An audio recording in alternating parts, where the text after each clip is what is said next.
को स्क्रीन पे लाया जाए। भाई बीरेन जी, क्या खबर है महाराष्ट्र से?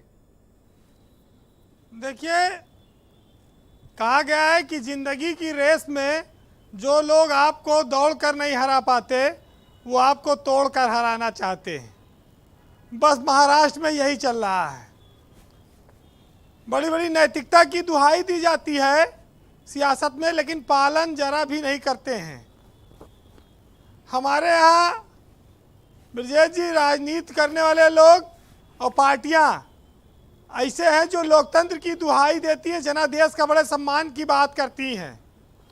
जैसे अपने यहाँ महिलाओं के लिए एक चीज़ कहा जाता है कि औरत जो होती है वो अपने आदमी को सब कुछ मानती है, बस खाली उसकी बात नहीं मानती। वैसे ये राजनीतिक पार्टियां हैं, ये जनता को सब कुछ मानती हैं, लेकिन जनता चुनाव के बाद, जीतने के बाद जनता को कुछ नहीं समझती, न उसकी कोई भावना मानती। महाराष्ट्र में सरकार बनाने तोड़ने मरोड़ने खेल चल रहा है, सब लोग देख रहे हैं। बीजेपी कहती है कि हमारा इससे कोई नाता नहीं है, लेकिन विधायक सब उन्हीं के राज्य में घूम रहे हैं। अब आसाम में चारों ओर बाढ़ आई हुई है, लोगों के पास पीने का पानी नहीं है, लेकिन विधायकों को 5 स्टार सुविधा वहाँ चल रही है। वहाँ उनको एस्कॉर्ट मिली हुई है, सारी सुविधा, दिव्य व्यवस्था है, खाओ पियो मौज करो, फटाफट विमान आ जा रहे हैं, मुंबई से लेके विधायक आओ। तो मज़ा तो देखिए बीजेपी ले रही है इसमें पूरा, और उसी के हाथ में है खेल।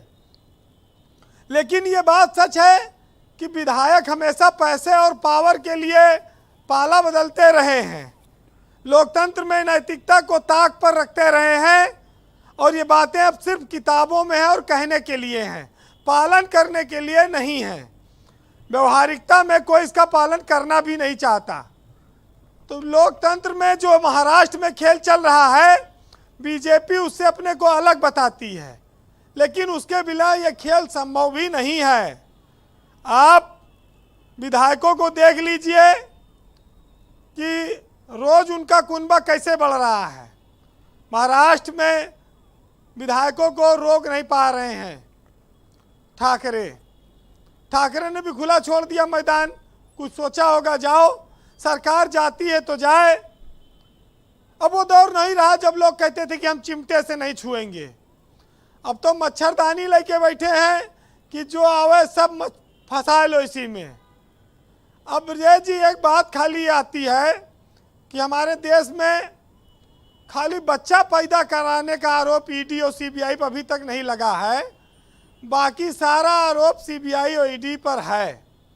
वो जो चाहे करा दे, खाली किसी का बच्चा नहीं पैदा करा सकती। तो ये सियासत में कहा जाता है कि ये दगाबाजी और धोखा ये सब बादाम की तरह है, जितना खाओगे उतना अकल बढ़ेगी, दिमाग मजबूत होगा। तो ठाकरे का दिमाग भी मजबूत हो रहा होगा, क्योंकि सियासत में ना अब शरीफ लोग आना चाहते हैं, ना कोई शराफत बची है। अब जो लोग धूर्त हैं, जो दगाबाजी में माहिर हैं, झूठ बोल सकते हैं, उनके लिए सियासत है। लेकिन मुंबई की सियासत पर यूपी की नज़र ज़्यादा है, क्योंकि यूपी का बहुत सारे लोग मुंबई में रहते हैं, उससे जुड़े हुए हैं और मुंबई के राजनीति से सीधा कनेक्शन रखते हैं। अब एक बात और आई कि साहब, पहले ईवीएम पर आरोप लगता था कि बटन कोनो दबाओ और वोट बीजेपी को चला जाता है। अब तो विधायक कोनो पार्टी को हो, वो जीतने के बाद बीजेपी में चला जा रहा है। तो कहाँ कहाँ तक आरोप लगाएं और पार्टी रखाएं अपने लोगों को। कहते हैं कि दुनिया में हूँ लेकिन दुनिया का तलबगार नहीं हूँ, बाजार से गुजरा तो हूँ लेकिन खरीदार नहीं हूँ।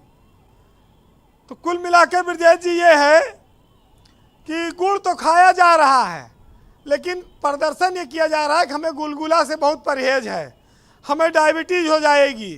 सुविधा पूरी दी जा रही है, लेकिन सरकार गिराने से इनकार किया जा रहा है। यही नेताओं का चरित्र भी है, और इस देश में ये बहुत सारे लोगों ने देखा हेमंत जी है। बार बार ये क्यों कह रहे हैं कि बीजेपी की ही सरकार वहां बनेगी? हेमंत जी मुंबई को जानते हैं अच्छी तरह से और राजनेताओं का चरित्र भी जानते हैं।